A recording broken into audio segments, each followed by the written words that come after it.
नमस्कार दोस्तों, मैं कुलदीप सिंह एक बार फिर से स्वागत करता हूं हमारे अपने चैनल धुरंधर क्लासेस यूट्यूब चैनल पर।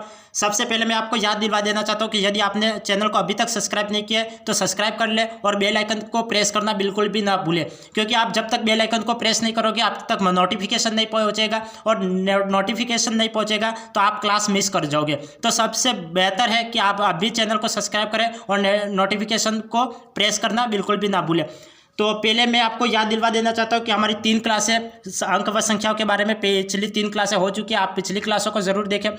पिछली क्लासों को देखने से आपका क्या फ़ायदा होगा वो भी मैं बता देता हूँ कि आप सवाल को करने को कर लोगे, लेकिन इससे तो आपकी नींव मजबूत नहीं हो पाएगी। आप पहले बेसिक्स सीखें, क्योंकि जब तक नींव मजबूत नहीं हो पाती तब तक इमारत कितनी भी बड़ी हो जाए लेकिन कहीं न कहीं गिरने की संभावना रहती है। इसलिए आप पहले नींव मजबूत करें और इसके बाद सवालों को करें। तो पहले हमारी 3 क्लासें बिल्कुल बेसिक की क्लासें थी। वहाँ मैंने आपको अंकों के बारे में सब कुछ बेसिक आपको बताया था और संख्याओं के बारे में भी सब कुछ बेसिक आपको उस क्लासों में बता दिया था। आज हम करने वाले हैं, सवाल करने वाले हैं, और सवाल भी वो सवाल है जो इम्पोर्टेंट है और एग्ज़ाम के लायक सवाल है, जो एग्ज़ाम में आने की पूरी संभावना है। और पिछले प्रीवियस ईयर क्वेश्चन है, जैसे रीट में आए हुए प्रीवियस ईयर क्वेश्चन और RPSC first grade second grade, इस तरह से आए हुए कुछ क्वेश्चन, इस टॉपिक से रिलेटेड जो क्वेश्चन है उन क्वेश्चन को मैं इन क्लासों में करवाऊँगा। तो हम कुछ पहले वाली क्लासों के बारे में कुछ मोटे तौर पर चर्चा कर लेते हैं और इसके बाद हम सवालों को करना शुरू करेंगे। तो देखिए, हम बिना देरी किए शुरू करते हैं।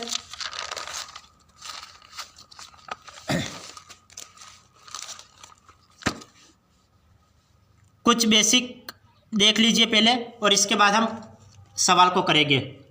जैसे हमने देखा था कि 2 अंकों की सबसे छोटी अभाज्य संख्या, चलो आज की क्लास में कुछ नया सीख लेते हैं। जैसे 2 अंकों की सबसे छोटी अभाज्य संख्या, इंपॉर्टेंट पॉइंट, चलो इंपॉर्टेंट पॉइंट देखो, नोट करके लिख लेना, नोट करके लिख लेना। ये क्लास भी पहले वाली जो क्लास है उनसे थोड़ी बहुत अलग हो सकती है, क्योंकि पहले मैंने जो पढ़ाया था वही की वही मैं आज की क्लास में नहीं पढ़ाऊंगा, क्योंकि जो पहले पढ़ा चुका हूँ उसी को मैं यहाँ पे रिपीट कराऊंगा तो मेरा कोई औचित्य नहीं रहेगा। तो इससे अच्छा है कि आप कुछ नया सीखो, प्रत्येक क्लास में कुछ नया सीखो, इसलिए प्रत्येक क्लास देखनी आपके लिए महत्वपूर्ण है। तो देखिए, 2 अंकों की सबसे छोटी अभाज्य संख्या कौन सी होती है? तो 2 अंकों की सबसे छोटी अभाज्य संख्या 11 होती है। तो 2 अंक पहला लिखिए, नोट करके लिख लेना, 2 अंकों की सबसे छोटी अभाज्य संख्या, 2 अंकों की सबसे छोटी अभाज्य संख्या।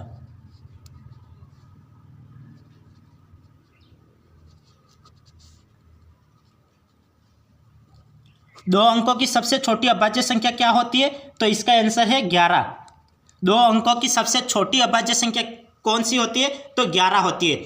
देखो, महत्वपूर्ण बिंदु है। ऐसी बातें, छोटी छोटी बातें आप अभी तो नेगलेक्ट कर लेते हो और एग्जाम के समय पे आपको ये याद ही नहीं आती है, इसलिए इन छोटी छोटी बातों को याद करना महत्वपूर्ण है, क्योंकि ये छोटी छोटी बातें ही याद नहीं होती है। आपको लगने में तो छोटी लगती है लेकिन ये बहुत बड़ी बड़ी बातें हैं। 2 अंकों की सबसे छोटी अभाज्य संख्या कौन सी है? तो 11 है। और ये सबसे छोटी अभाज्य संख्या तो 11 है, तो सबसे बड़ी अभाज्य संख्या कौन सी होगी? वो भी 2 अंकों की। तो 2 अंकों की सबसे बड़ी अभाज्य संख्या कौन सी है? तो ये लिख लेना, 2 अंकों की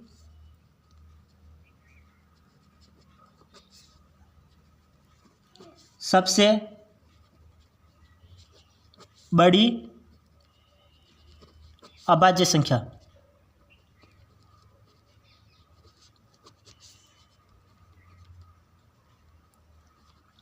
दो अंकों की सबसे बड़ी अभाज्य संख्या कौन सी है? तो यदि आपको एग्जाम में पूछ लिया जाता है कि 2 अंकों की सबसे बड़ी अभाज्य संख्या कौन सी है, तो इसका आंसर क्या आएगा? तो 2 अंकों की हमें पूछ रहा है, तो 2 अंकों की पूछा है तो आएगा 97। यदि इसकी जगह होता कि 3 अंकों की सबसे छोटी होता, तो 3 अंकों की सबसे छोटी अभाज्य संख्या कौन सी है? तो 101 है। और यहाँ पे क्या पूछा है? 2 अंकों की सबसे छोटी अभाज्य संख्या, तो 2 अंकों की सबसे छोटी अभाज्य संख्या कौन सी है? तो 11 है। यहाँ पे पूछा है कि 2 अंकों की सबसे बड़ी अभाज्य संख्या कौन सी है? तो सबसे बड़ी अभाज्य संख्या है 97। यदि पूछ लिया जाता है कि 2 अंकों की सबसे नहीं, 3 अंकों की पूछ लिया जाता है, सॉरी 3 अंकों की सबसे बड़ी अभाज्य संख्या कौन सी है? तो इसका आंसर आएगा 997। इसका क्या आंसर आएगा? 997। तो 3 अंकों की सबसे बड़ी अभाज्य संख्या कौन सी है? तो 997। तो इनको भी हम लिख लेते हैं। 3 अंकों की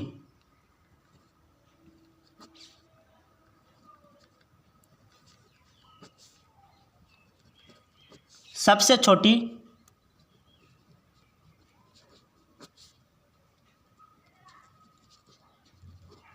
अभाज्य संख्या।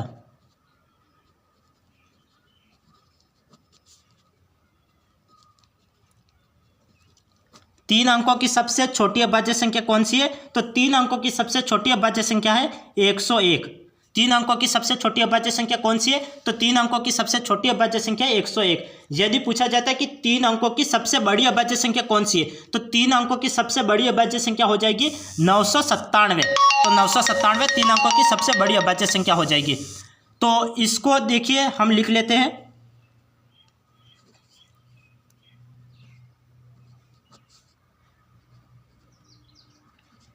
तीन अंकों की सबसे बड़ी, 2 मिनट आप वेट करना, 2 मिनट।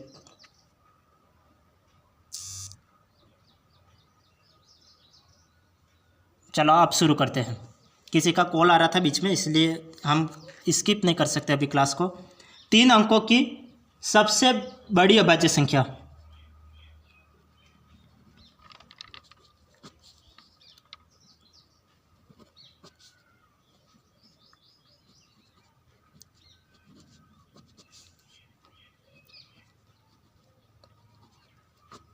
तीन अंकों की सबसे बड़ी अभाज्य संख्या कौन सी है? तो इसका आंसर आएगा 997। 997। 3 अंकों की सबसे बड़ी अभाज्य संख्या कौन सी है? तो 997 है। यदि पूछा जाता है कि हम ये अभाज्य संख्या के बारे में हो गया कि 3 अंकों की सबसे छोटी अभाज्य संख्या, 2 अंकों की सबसे छोटी अभाज्य संख्या तो 11, 2 अंकों की सबसे बड़ी अभाज्य संख्या 97, 3 अंकों की सबसे छोटी अभाज्य संख्या 101, 3 अंकों की सबसे बड़ी अभाज्य संख्या तो 997। ये यहाँ तक तो हमने देख लिया। अब यदि पूछे कि 1 से 100 तक कितनी अभाज्य संख्या होती है, 1 से 75 तक कितनी अभाज्य संख्या होती है, 1 से 50 तक कितनी अभाज्य संख्या होती है, 1 से 25 तक कितनी अभाज्य संख्या होती है, ये हमने 1, 2 तक और 3 तक, ये तो 3 अंकों की और 2 अंकों की ये तो देख लिया।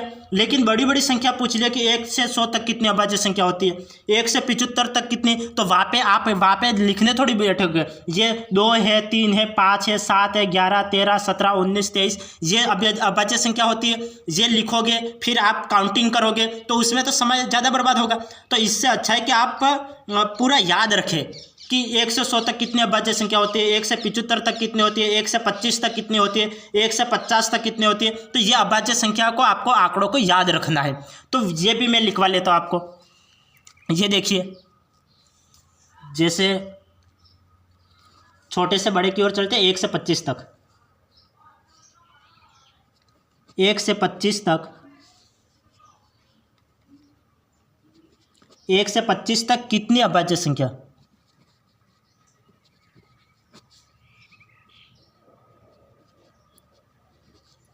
कितनी अभाज्य संख्या होती है।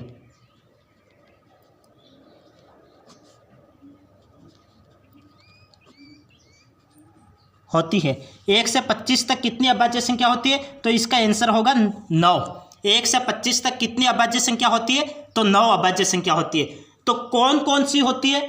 देखो कौन कौन सी होती है वो तो पूछेगा नहीं, क्योंकि हमारा लिखित एग्जाम तो है नहीं कि आप यहाँ पे ये एग्जाम्पल भी लिखो वगैरह, ये तो नहीं पूछेगा। वहाँ पे आपको आंकड़े याद रखना है। कौन कौन सी होती है आप बेसिकली याद रख सकते हो कि 2, 3, 5, 7, 11, 13, 17, 19 और 23, ये टोटल 9 अभाज्य संख्या होती है। 9 अभाज्य संख्या होती है 1 से 25 तक की, तो ये याद रख सकते हो। लेकिन ऑब्वियसली आपको ये आंकड़े याद रखना है, ये इतना ही सफिशियंट है आपके लिए।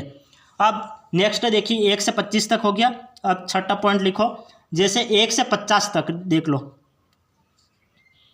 1 से 50 तक कितनी अभाज्य संख्या होती है?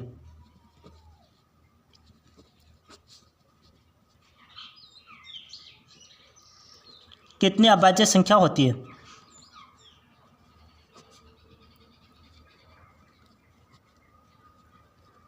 1 से 50 तक कितनी अभाज्य संख्या होती है? तो 1 से 50 तक टोटल 15 अभाज्य संख्या होती है। कितनी अभाज्य संख्या होती है? 15। 1 से 50 तक कितनी अभाज्य संख्या होती है? तो 15 अभाज्य संख्या होती है 1 से 50 तक। अब नेक्स्ट देखिए, नेक्स्ट अब 1 से 50 हो गया, 1 से 75 ले लेते हैं। 1 से 75, 1 से 75 तक कितनी अभाज्य संख्या होती है?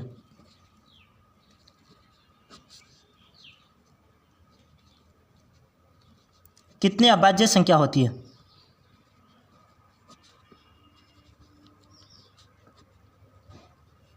एक से 75 तक कितनी अभाज्य संख्या होती है? तो इसका आंसर आएगा 1 से 75 तक 21 अभाज्य संख्या होती है।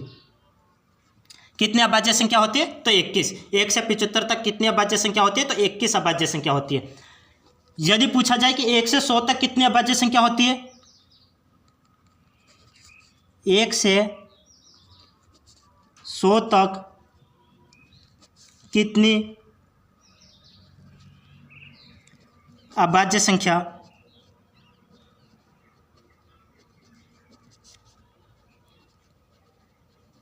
होती है?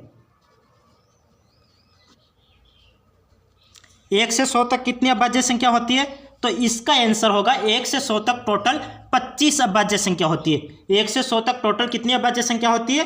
तो 25 अभाज्य संख्या होती है। ऐसा देखो, 1 से 100 तक 25 अभाज्य संख्या होती है, ये आपको याद रखना है। क्यों? क्योंकि ये आरपीएससी ग्रेड फर्स्ट 2013 में आया हुआ क्वेश्चन है। आरपीएससी ग्रेड फर्स्ट 2013 में आया हुआ क्वेश्चन है। वहाँ पे आया था कि 100 से कम कितनी अभाज्य संख्या होती है, तो उसका आंसर है 25। तो ये आरपीएससी ग्रेड फर्स्ट में आया हुआ क्वेश्चन है, तो इसको आपको याद रखना है। अब यदि आपको ये योग भी पूछ सकता है कि आपको ऐसे भी पूछ सकता है कि किन्हीं भी 9 अभाज्य संख्याओं का योग ज्ञात कीजिए, किन्हीं भी 15 अभाज्य संख्याओं का योग ज्ञात कीजिए, किन्हीं भी 21 किन्हीं भी ऐसे क्यों पूछेगा? प्रथम 9 अभाज्य संख्याओं का योग ज्ञात कीजिए, प्रथम 15 अभाज्य संख्याओं का योग ज्ञात कीजिए, प्रथम 21 अभाज्य संख्याओं का योग ज्ञात कीजिए, प्रथम 25 अभाज्य संख्याओं का योग ज्ञात कीजिए। इस तरह से भी आपको प्रश्न पूछ सकते हैं। तो मैं 1-2 एग्जाम्पल लेके बता देता हूँ, बाकी सबका तो मैं बताऊंगा नहीं, क्योंकि हमें क्वेश्चन आंसर भी करने हैं। वो तो आप खुद यहाँ तक कंपटीशन एग्ज़ाम तक आए हो तो वो तो आप खुद समझ जाओगे। अब एक मैं एग्जाम्पल लेके बता देता हूँ। ये बता देता हूँ कि जैसे प्रथम 9 अभाज्य संख्याओं का योग ज्ञात कीजिए। प्रथम 9 अभाज्य संख्याओं का योग।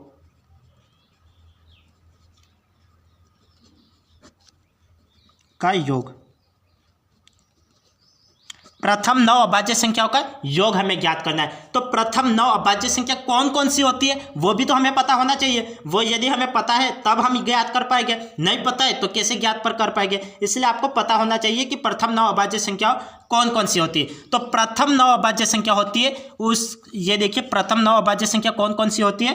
तो प्रथम 9 अभाज्य संख्या होती है 2, हमें योग ज्ञात करना है, 2, 3, 5, 7, 11, 13 और 17 और 19। ये कितने हो गई? 1, 2, 3, 4, 5, 6, 7, 8 और 9, 23। तो इसका हमें योग ज्ञात करना है। तो योग टोटल इसका योग कितना होगा? तो ये देखिए, ये योग कितना हो रहा है वो हमें देखना है।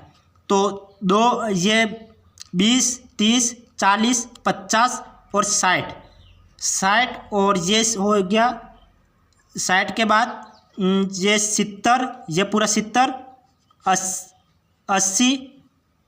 80 और 90 और 100। टोटल कितना हो गया? 100 हो गया। तो प्रथम 9 अभाज्य संख्याओं का योग कितना हो गया? 100 हो गया। तो प्रथम 9 अभाज्य संख्याओं का योग हमें ज्ञात करना था, तो प्रथम 9 अभाज्य संख्या लिख ली, 2, 3, 5, 7, 11, 13, 17, 19, 23। इसका हमें योग ज्ञात करना है। तो आप छोटे बच्चों की तरह ऐसे जोड़ने मत बैठ जाना। ये इतना 9 और 3, ये कितना होता है? 9 और 3 12 होता है, 12 का 2 हासिल 1, ऐसे मत करना। आप डायरेक्ट ये ऐसे गिनती भी थोड़ी आपकी स्पीड भी बढ़ानी पड़ेगी आपको, तब वहाँ पे 2.5 घंटे में सवाल हो पाएंगे। तो ये टोटल इसका योग कितना होता है? 100 होता है। यदि ऐसा पूछ लिया जाता है कि प्रथम 9 अभाज्य संख्याओं का योग व औसत ज्ञात कीजिए। हमें औसत भी ज्ञात करना है, तो पहले तो हमें योग ज्ञात करना पड़ेगा, फिर औसत ज्ञात करना पड़ेगा। तो हमें औसत ज्ञात करना है, प्लस यहाँ पे व औसत लिख लो, वह औसत ज्ञात करिए। तो औसत ज्ञात करना है, तो औसत ज्ञात करने के लिए हम क्या करेंगे, टोटल कितनी संख्या है, टोटल 9 संख्या है, तो 100 में 9 का भाग दे दे तो ये औसत हमें प्राप्त हो जाएगा। तो 100 में हम 9 का भाग दे देते, तो 100 में 9 का भाग दे देंगे तो ये औसत प्राप्त हो जाएगा। 9 कहाँ से आया, कई स्टूडेंट को यही भी नहीं पता होगा कि 9 कहाँ से आया। अब ये टोटल संख्या कितनी है, 1 2 3 4 5 6 7 8 9, 9 संख्या है, तो 100 में 9 का भाग देना है और ऊपर संख्या को जोड़ना है। तो ये भाग दे दिया, कितना आ जाएगा, 9 एकम 9, 10 हो गया, 9 एकम 9, कितना बचा, 1 बचा, तो 1/9, तो 11 से 1/9 इसका आंसर आ गया। तो औसत क्या हो गया, 11 से 1/9, और योग क्या हो गया, तो 100 हो गया। तो ये इसका आंसर है। अब नेक्स्ट देखिए,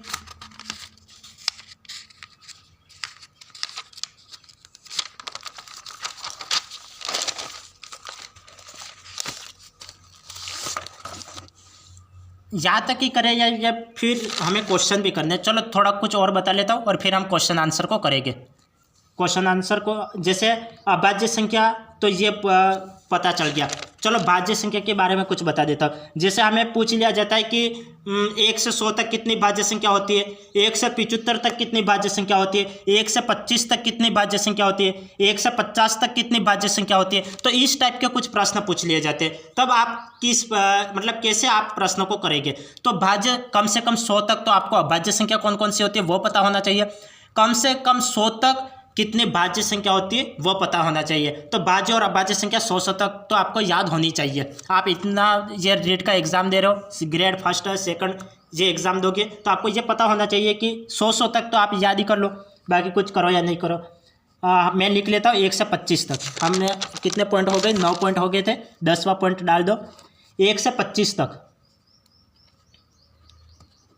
1 से 25 तक भाज्य संख्या कितनी होती है, भाज्य संख्या कितनी होती है।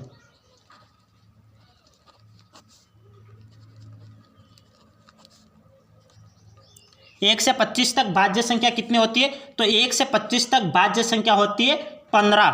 इसका आपको डायरेक्ट आंकड़े याद रखने हैं कि 1 से 25 तक कितनी भाज्य संख्या होती है, तो 15 भाज्य संख्या होती है। 1 से 25 तक कितनी भाज्य संख्या होती है, तो 15। यदि यहाँ पे भाज्य की जगह दे दिया हो आपको कितनी अभाज्य संख्या होती है, तो अभाज्य लिखा हो तो 9 आ जाएगा, भाज्य लिखिए तो 15 आ जाएगा। तो हमें यहाँ पे क्या पूछा है, कितनी भाज्य संख्या होती है, तो 15 इसका आंसर है। अब नेक्स्ट पॉइंट लिखिए, 1 से 50 तक लिख लेते हैं। 1 से 50 तक,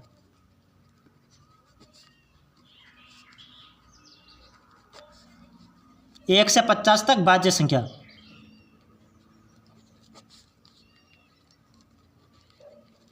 कितनी होती है।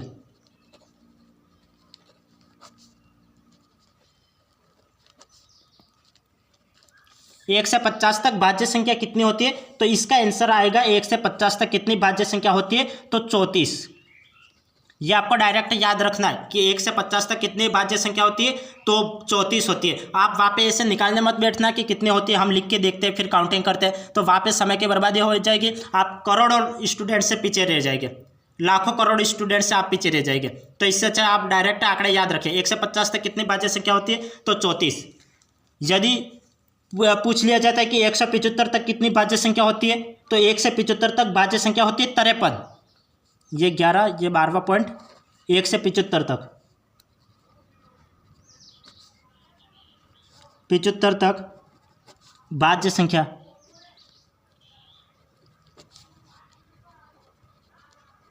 कितनी होती है,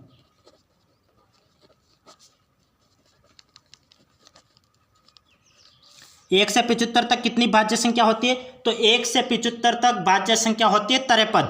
1 से 75 तक कितनी भाज्य संख्या होती है, तो 53। इसका आंसर आएगा 53। यदि पूछा होता कि 1 से 75 तक कितनी अभाज्य संख्या होती है, तो अभाज्य संख्या पूछा होता तो इसका आंसर 25 नहीं, 1 से 75 तक, तो 1 से 75 तक अभाज्य संख्या होती है 21।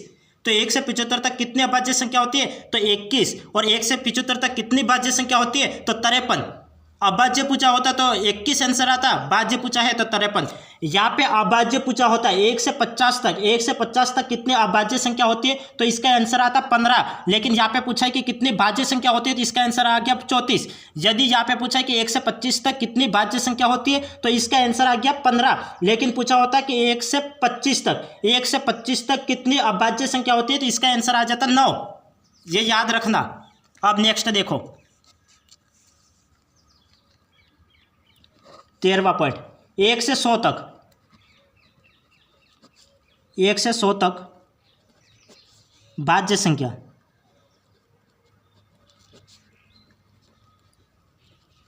कितनी होती है?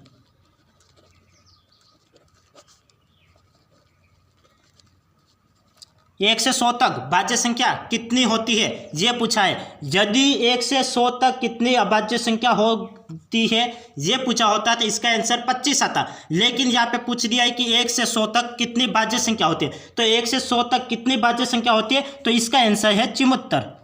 ये याद रखना। 1 से 100 तक कितनी भाज्य संख्या, आगे अ जुड़ गया तो अ जुड़ गया तो वो अभाज्य हो जाता है, तो अभाज्य संख्या होती है 25। और कि यहाँ पे अ हट गया तो भाज्य संख्या हो गया, तो भाज्य संख्या कितने होते हैं तो 74। तो ये आपको याद रखना। अब नेक्स्ट देखो, अब हम सवाल पे आते हैं। हमने बहुत कुछ बेसिक देख लिया और वो सब कुछ बेसिक आपके लिए इम्पोर्टेंट है। अब नेक्स्ट देखो, सवाल देखो आज के सवाल कैसे कैसे वो देखो।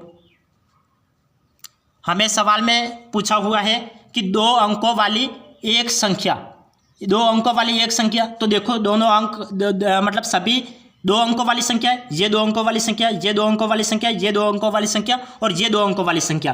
तो हमें क्या पूछा है 2 अंकों वाली एक संख्या, तो 2 अंक सभी 2 अंकों वाली संख्या, कोई भी 1-2 अंक वाली संख्या होती है तो हम डायरेक्ट टिक करते लेते और हमारा काम बन जाता। लेकिन यहाँ पे तो चारों के 4 ऑप्शन 2 अंकों वाले दे रखे। अब क्या पूछ रहा है, अंकों का योगफल 10 है, अंकों का योगफल 10 है, तो किस किस का योगफल 10 हो रहा है? 8 और 9 गलत, 4 और 6 10 हो रहा है, 6 और 4 10 हो रहा है, 6 और 0 6 हो रहा है, तो ये भी गलत। देखो ऐसे काटते रहो और सवाल को करते रहो। ये सवाल हो रहे हैं ना, तो इसी टाइप के सवाल पूछे जाते हैं, कुछ लॉजिक काम आती है यहाँ पे। आप यहाँ पे पूरा का पूरा सवाल करने जाओगे तो आप पिछड़ जाओगे, तो आप लॉजिक लगाओ। हमें जैसा पूछा है, जैसा सवाल बोल रहे हैं वैसे हम करते जा रहे हैं। अब अंकों का योगफल 10 है, तो अंकों का किन किन का योगफल 10 हो रहा है, तो इसका नहीं हो रहा है काट लिया, इसका नहीं हो रहा है काट लिया, इस दोनों का हो रहा है। अब आगे क्या पूछा है, अंकों का स्थान बदल देने से बनी संख्या मूल संख्या से 18 कम है। स्थान बदल दो, तो इसका स्थान बदल दिया तो ये क्या हो गया 46 का 64 हो गया, और इसका स्थान बदल लिया 64 का क्या हो गया 46 हो गया। बदल देने से बनी संख्या मूल संख्या से 18 कम है, 18 कम है, तो ये तो 18 ज़्यादा हो गई, ये तो पहले 46 था अब 64 हो गया, तो क्या हो गया 18 जुड़ गया। और यहाँ पे क्या हो गया, पहले 64 थी अब 46 हो गई, तो यहाँ पे क्या 18 कम हो गया। तो और तो मूल संख्या है, तो मूल की संख्या क्या है 64 है, तो ये इसका राइट आंसर हो गया, ये इसका राइट आंसर हो गया। देखो मज़ा आया है ना, कितना आसानी से हमने सवाल किया, ज़्यादा दिमाग लगाने की तो बात ही नहीं। हमने जैसा सवाल को बोला था वैसा कर दिखाया, तो जैसा सवाल बोल रहे वैसा करते जाना है, काम हो जाएगा अपना। हमें क्या बोला था, एक बार सवाल को वापस समझना ध्यानपूर्वक, ठीक इसी प्रकार से मैं प्रत्येक सवाल को करवाऊंगा। प्रत्येक सवाल क्या मतलब, हर सवाल एक ही टाइप के, हर सवाल में लॉजिक नहीं लगती, हर सवाल में आप सूत्र नहीं लगा सकते। कुछ सवाल दिमाग से करने पड़ते हैं, कुछ सवालों में थोड़ी बहुत थ्योरी भी लिखनी पड़ती है, और कुछ सवाल ऑप्शन से होते हैं, और कुछ सवाल आप ऐसे देख के टिक कर सकते हो, याद रह जाए वैसे होते हैं। अब देखो एक बार इस सवाल को वापस देख लो, सवाल क्या बोल रहा है, नहीं यदि किसी स्टूडेंट्स को नहीं समझ में आया तो एक बार वापस देख ले। सवाल क्या बोल रहा है, 2 अंकों वाली एक संख्या के अंकों का योगफल 10 है, किस किस का योगफल 10 है वो देखो, 8 और 1 9 गलत, 6 और 0 गलत, ये 4 और 6 10 हो रहा है, 6 और 4 10 हो रहा है। अब अंकों का स्थान बदल देने से, अंकों का स्थान बदल दिया, 46 का 64 हो गया और 64 का 46 हो गया। बदल देने से बनी संख्या मूल संख्या से 18 कम है। यहाँ पे 46 में 18 जोड़ोगे 64 हो जाएगा। यहाँ पे 64 में 18 कम करोगे 46 हो जाएगा। अब यहाँ पे क्या हो गया, हमें क्या पूछा है, कम का पूछा है। तो यहाँ पे हमने 18 किस में कम किया, 46, ये 64 में 18 कम किया तब 46 हुआ। तो इसका क्या, यही पूछ रहा था, 18 कम हो गया, तो 18 कम हो गया, तो ये इसका आंसर है, यही इसका आंसर है। अब नेक्स्ट देखिए, नेक्स्ट सवाल क्या, हम इसको एक्स से भी कर सकते हैं, क्योंकि जो देखो ये सवाल हम एक्स से भी कर सकते हैं। इसको कैसे करना है, आपको कोई भी एक संख्या को एक्स मानना है और किसी भी दूसरी संख्या को कोई भी मतलब 10x वगैरह कुछ भी मान सकते हो, फिर उसको उलटना पड़ेगा x + 10x और x + 10y वगैरह, और फिर उसको करना पड़ेगा। तो आपको x का साथ छोड़ना पड़ेगा, तब आप नौकरी लग पाओगे, क्योंकि x हमेशा धोखा दे देता है। तो आप x के साथ मत रहे, क्योंकि x से करने जाओगे तो कहीं ना कहीं मामला उल्टा रहेगा और उसमें समय ज़्यादा बर्बाद होता है। तो ये x y से वगैरह ये करना छोड़ो और सीधे लॉजिक अपनाओ, क्योंकि x हमेशा लाइफ में भी धोखा देता है और यहाँ पे गणित में भी धोखा दे देता है। तो इस बात का विशेष ध्यान रखें। देखो, जब एक 2 अंकीय संख्या में से 9 घटाया जाता है, जब एक 2 अंकीय संख्या में से 9 घटाया जाता है, तो प्राप्त संख्या में मूल संख्या के अंक पलट जाते हैं। सवाल को ध्यानपूर्वक समझना, सवाल क्या बोल रहा है। जब एक 2 अंकीय संख्या में से 2 अंकीय संख्या में से 9 घटाया जाता है, 9 घटाया जाता है, तो इसमें 9 माइनस करो, इसमें 9 माइनस करो, इसमें 9 माइनस करो और इसमें 9 माइनस करो। तो 9 माइनस किया तो ये क्या बोल रहा है, 9 माइनस करते हैं तो प्राप्त संख्या में मूल संख्या के अंक पलट जाते हैं। तो किस में अंक पलट जा रहे हैं वो देखो। हम सभी को यहाँ पे 9 माइनस करेंगे तो क्या इसमें अंक पलटते, इसमें 9 माइनस किया तो इसके अंक पलटते, इसके 9 माइनस किया तो इसके अंक पलटते, और इसके 9 अंक माइनस किए तो इसके अंक पलटते। तो किसके अंक पलट रहे, तो इसका आंसर, इसका 69 में से 9 माइनस किया तो ये 60 हमें प्राप्त होता है। 90 में से 9 माइनस किया तो यहाँ पे 81 प्राप्त होता है, और 92 में से 9 को माइनस किया तो 92 में से मैंने 9 को माइनस किया तो ये कितना प्राप्त हो जाएगा, 92 में से 9 को माइनस किया तो ये हो जाएगा 83, और यहाँ पे माइनस किया तो ये हो जाएगा 78 हो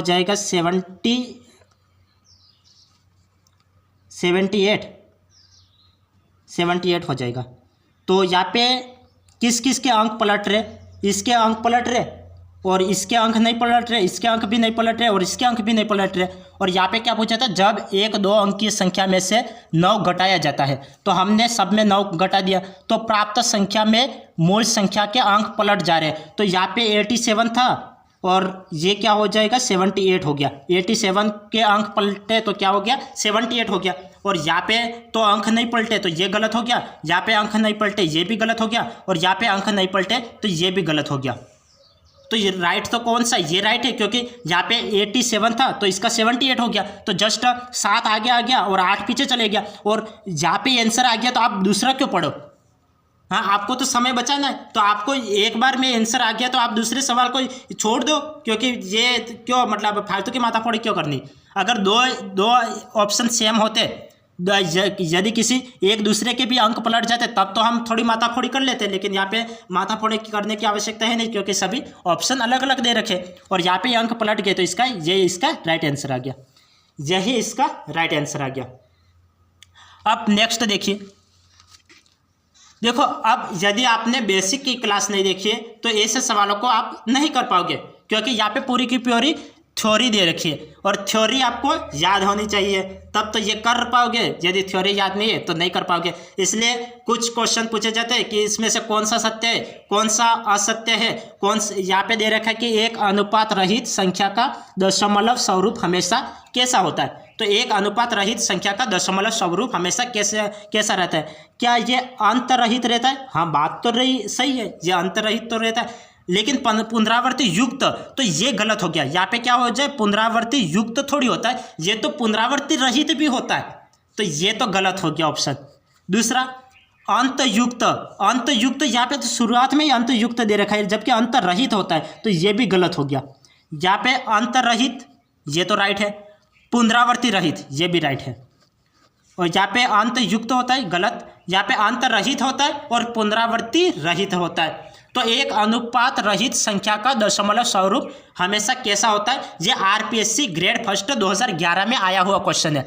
यहाँ पे ग्रीन कलर का पेन नहीं चल रहा था, इसलिए शायद मैं अच्छे से मेंशन नहीं कर पाया हूँ, तो आप ये समझ लेना। मैं आपको बोल के बता देता हूँ कि आरपीएससी ग्रेड फर्स्ट 2011 में आया हुआ क्वेश्चन है, और ये आरपीएससी ग्रेड फर्स्ट में भी अंक संख्या व अंक का टॉपिक चलता है, और रीड थर्ड ग्रेड में भी चलता है, और रीड थर्ड ग्रेड में लेवल फर्स्ट और लेवल सेकंड दोनों में चलते हैं, और आरपीएससी ग्रेड सेकंड में भी ये टॉपिक चलता है। तो आपको मैथमेटिक्स पूरी की पूरी आनी चाहिए, ये मैं कह सकता हूँ। तो आपको कोई भी नहीं छोड़ना है, सभी पढ़ना है। एक अनुपात रहित संख्या का दशमलव स्वरूप हमेशा कैसा हो रहता है? तो अंतर रहित होता है वह, और पुनरावर्ती रहित होता है, तो ये इसका राइट ऑप्शन होगा। बाकी अंतर रहित और पुनरावर्ती युक्त गलत, अंतर युक्त और पुनरावर्ती रहित गलत, और अंतर युक्त होता है ये गलत। युक्त वाला तो गलत ही है, ये दोनों रहित होते हैं, अंतर रहित और पुनरावर्ती रहित होते हैं, ये इसका राइट आंसर है।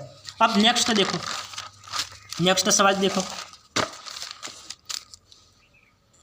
क्योंकि मैं आज 12 क्वेश्चन लाया हूँ और 12 क्वेश्चन हमें 45 मिनट के अंदर हमें समाप्त करने हैं, इसलिए थोड़ा बहुत हम जल्दी भी चलेंगे, क्योंकि मैंने आपको बेसिक काफ़ी अच्छे से बता दिया है, तो आप कर लोगे ऐसा मेरा अनुमान है। 100 से कम अभाज्य संख्याओं की संख्या है। 100 से कम अभाज्य संख्याओं की संख्या, ये आरपीएससी ग्रेड फर्स्ट 2013 में आया हुआ क्वेश्चन है।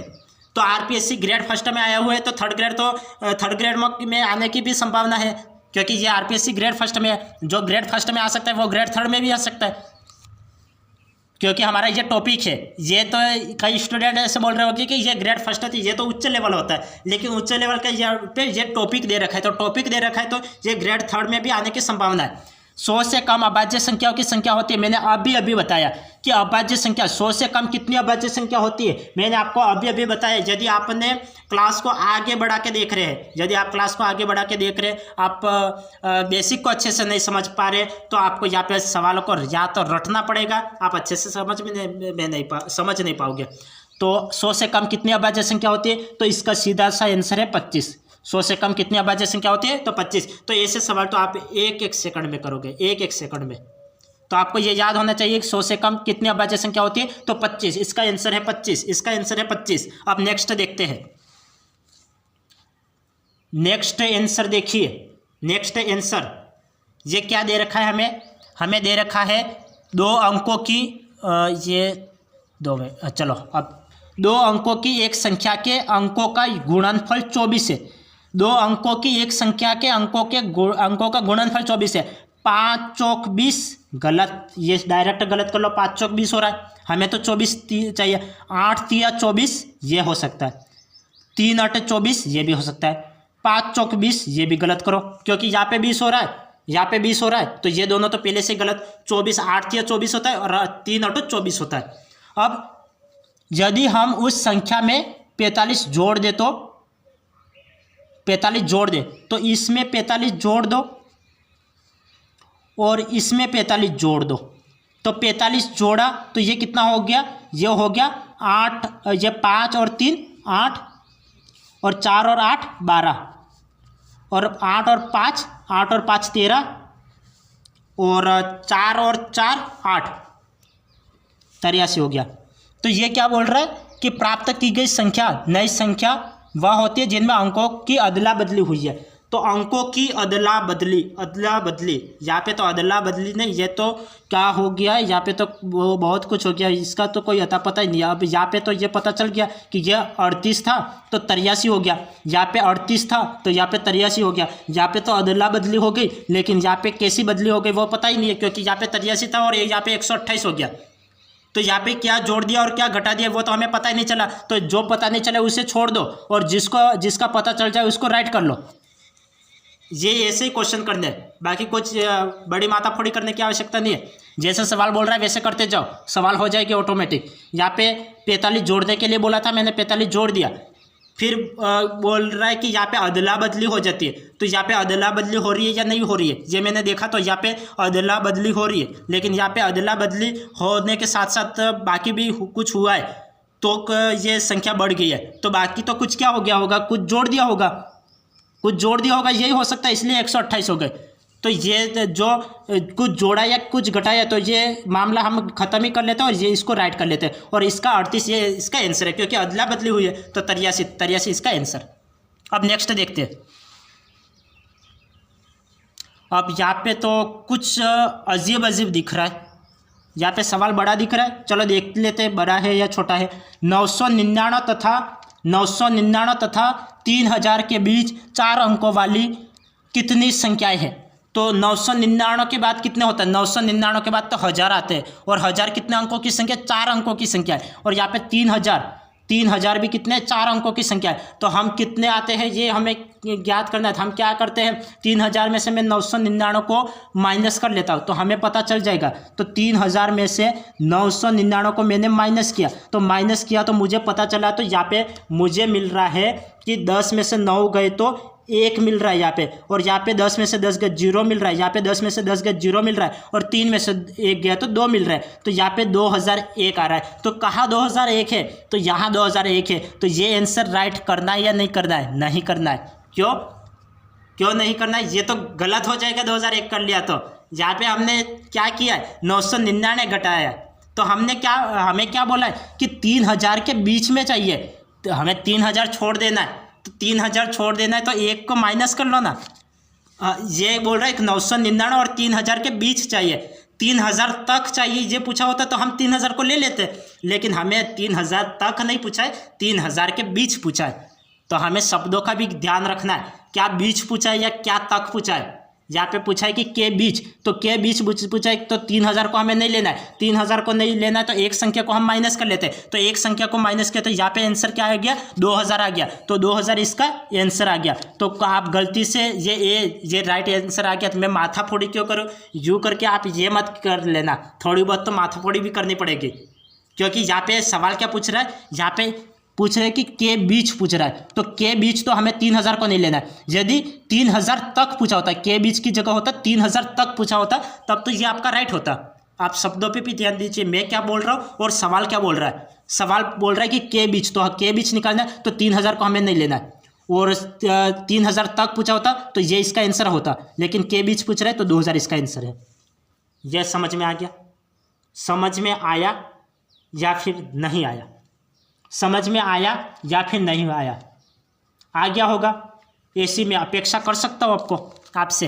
अब आगे हम थोड़ा बहुत बढ़ जाते हैं, क्योंकि समय भी होने वाला है 45 मिनट का, और हमें सवाल भी करने हैं, तो थोड़ा मैं जल्दी भी कर लेता हूँ।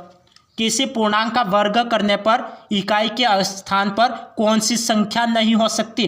किसी भी पूर्णांक, यदि बेसिक नहीं सीखा है तो तुरंत अभी जाके, ये क्लास तुरंत खत्म होते ही तुरंत जाके तीनों के 3 क्लास देख ले।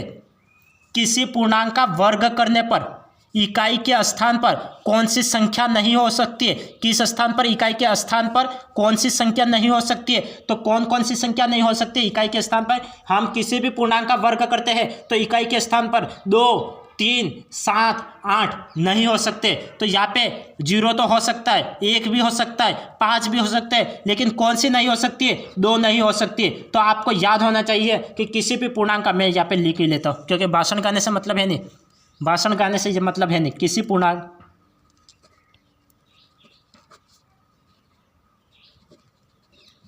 किसी पूर्णांक का वर्ग करने पर इकाई के स्थान पर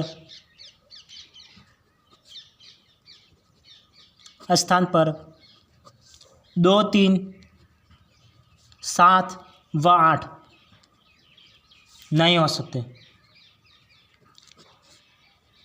नहीं हो सकते। तो किसी पूर्णांक का वर्ग करने पर इकाई के स्थान पर 2, 3, 7, 8 नहीं हो सकते हैं। तो 2, 3 नहीं हो सकते हैं, तो यहाँ पे नहीं हो सकते। कौन कौन से नहीं हो सकते? 2, 3, 5, 7 है, तो यहाँ पे 0 हो सकता है, 1 हो सकता है, 5 हो सकता है, लेकिन 2 नहीं हो सकता। ये इसका आंसर। अब नेक्स्ट देखते हैं आगे। सबसे छोटी अभाज्य संख्या, सबसे छोटी अभाज्य संख्या। तो सबसे छोटी अभाज्य संख्या कौन सी है? तो सबसे छोटी अभाज्य संख्या है 2। ये मैंने पहले वाली बेसिक क्लासों में बता चुका हूँ कि सबसे छोटी अभाज्य संख्या कौन सी है। तो सबसे छोटी अभाज्य संख्या 2 है। तो इसका आंसर क्या आ जाएगा? 2 आ जाएगा। यदि आपने बेसिक की क्लास देख रखी है तो इधर खटाक से आंसर लगा लोगे। नहीं देख रखी है तो आंसर को 10 बार पढ़ो और समझ में आया तो समझो, नहीं तो आगे बढ़ जाओ। यही हो सकता है। अब नेक्स्ट देखिए, आगे देखिए, 1 से 100 तक की संख्या में अंक 0 कितनी बार आता है? अंक 0 कितनी बार आता है? 1 से 100 तक की संख्या में अंक 0 कितनी बार आता है? ये मैंने शायद कल की क्लास में आपको बता रखा है। ये आप भूले तो नहीं होगे कि 1 से 100 तक की संख्या में 0 कितनी बार आता है। तो 0 कितनी बार आता है 1 से 100 तक की संख्या में? थोड़ा दिमाग लगाओ। 1 से 100 तक की संख्या में कितना बार 0 आता है? याद है तो ठीक है, नहीं याद है तो आप तुरंत ये क्लास छोड़ना मत, तुरंत इस क्लास को मत छोड़ना। मैं क्या बोल रहा हूँ, तुरंत मत छोड़ना, इस क्लास को पूरी देखना और फिर पहले वाली बेसिक की क्लास है वो क्रम से देखना। पहले मैथ क्लास 1 मैंने आपको वहाँ पे लिख रखा है कि मैथ क्लास 1, फिर लिख रखा है कि मैथ क्लास 2, फिर लिख रखा है कि मैथ क्लास 3 और आज मैं लिखूंगा मैथ क्लास 4। तो इसे क्रम से आप देखिए, पहले 1 की क्लास देखो, फिर 2 की देखो, फिर 3 की देखो। ऐसे क्रम से देखोगे तो आपको सब कुछ समझ में आएगा। नहीं तो आप तुरंत 5वीं क्लास देख लो और फिर दूसरी क्लास देखो तो आपने जो ज़्यादा बोझ था वो तो पहले देख लिया और फिर जो बेसिक की क्लास है वो बाद में देखोगे तो आपको समझ में नहीं आएगा। जब सब मामला डामाडोल हो जाएगा और आप इस चैनल को ही छोड़ के फिर बाकी चैनल पे पढ़ जाओगे। 4 दिन बाकी चैनल के ऊपर पढ़े और फिर तीसरे चैनल पे पढ़े तो इधर उधर डामाडोली में समझ निकल जाएगा। इसलिए आप किसी एक टीचर को अपना खास समझो और वहाँ से ही पढ़े, क्योंकि आप यहाँ पे पढ़ो या कहीं और पे पढ़ो लेकिन कंटिन्यूटी रखो। मैं ये बोल रहा हूँ कि आप कंटिन्यूटी रखोगे तो आपको सब कुछ समझ में आ जाएगा और आप अच्छे से पेपर करोगे, क्योंकि कंटिन्यूटी जीवन में रखना वो सबसे ज़्यादा मायने रखती है। आप कम पढ़ो चाहे ज़्यादा पढ़ो लेकिन कंटिन्यूटी होनी चाहिए। 1 से 100 तक की संख्या में अंक 0 कितनी बार आता है? तो अंक 0 कितनी बार आता है? 11 बार आता है। तो इसका राइट आंसर क्या आ जाएगा? 11। 1 से 100 तक की संख्या में अंक 0 कितनी बार आता है? तो 11 बार आता है। तो 11 इसका आंसर हो गया। अब नेक्स्ट देखो, नेक्स्ट देखो आगे कौन सा सवाल है। 1 से 30 तक की संख्याओं में अभाज्य संख्या, 1 से 30 तक की संख्याओं में अभाज्य संख्या कितनी होती है? 1 से 30 तक की संख्या में अभाज्य संख्या कौन कौन सी होती है और कितनी होती है? ये भी, ये तो कौन कौन सी होती है ये तो आपको लिखना है नहीं, कितनी होती है ये पूछा है तो आपको डायरेक्ट याद होनी चाहिए कि 1 से 30 तक की संख्या में अभाज्य संख्या 10 होती है। कितनी होती है? 10 होती है। तो 1 से 30 तक की अभाज्य में कितनी अभाज्य संख्या होती है? तो 10 होती है। अगर कौन कौन सी यूँ पूछे तो वो भी आपको याद आना तो चाहिए। कौन कौन सी होती है? तो 2 होती है, 3 होती है, 5 होती है, 7 होती है, 11 होती है, 13 होती है, 13 होती है, क्योंकि हमें 30 तक पूछा है ना। तो 13 होती है, फिर 17 होती है, फिर 19 होती है, 23 होती है और 29 होती है। क्या ये 10 हुई? 1 2 3 4 5 6 7 8 9 10। ये वहाँ पे ऐसे आपको लिखना नहीं है और वहाँ पे ऐसे गिनना नहीं है, क्योंकि इसमें 2 मिनट बिगड़ेंगे। यदि आपको डायरेक्ट याद है, डायरेक्ट टिक करो और आगे बढ़ जाओ।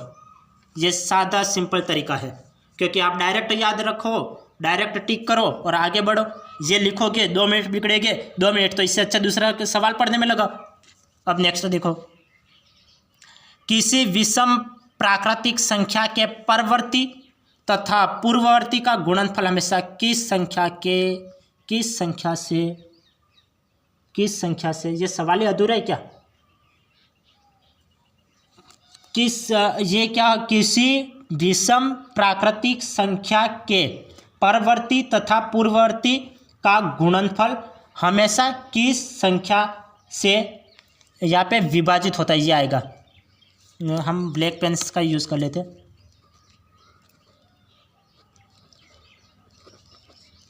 विभाजित होता है। किसी विषम प्राकृतिक, अब सवाल को देखो, अब सवाल पूरा लिख लिया कि किसी विषम प्राकृतिक संख्या के परवर्ती तथा पूर्ववर्ती का गुणनफल हमेशा किस संख्या से विभाजित होता है। तो किसी भी विषम प्राकृतिक संख्या, कोई भी विषम प्राकृतिक संख्या ले लो, हम एग्जाम्पल लिख लेते हैं क्योंकि एग्जाम्पल से आपको सिखाना पड़ता है। क्योंकि मैंने 11 को ले लिया, 11 कैसी संख्या है, विषम संख्या है, तो विषम संख्या है, इसके परवर्ती परवर्ती परवर्ती और पूर्ववर्ती, तो 11 से पूर्व कौन सी संख्या होती है, 11 से पूर्व कौन सी संख्या होती है, 11 से पूर्व होती है 10 होती है, और 11 से परवर्ती मतलब 11 से बाद कौन सी होती है, 12 होती है। तो किस संख्या से विभाजित होती है, तो आपको ये डायरेक्ट आंसर याद रखना है कि ये 8 से विभाजित होती है।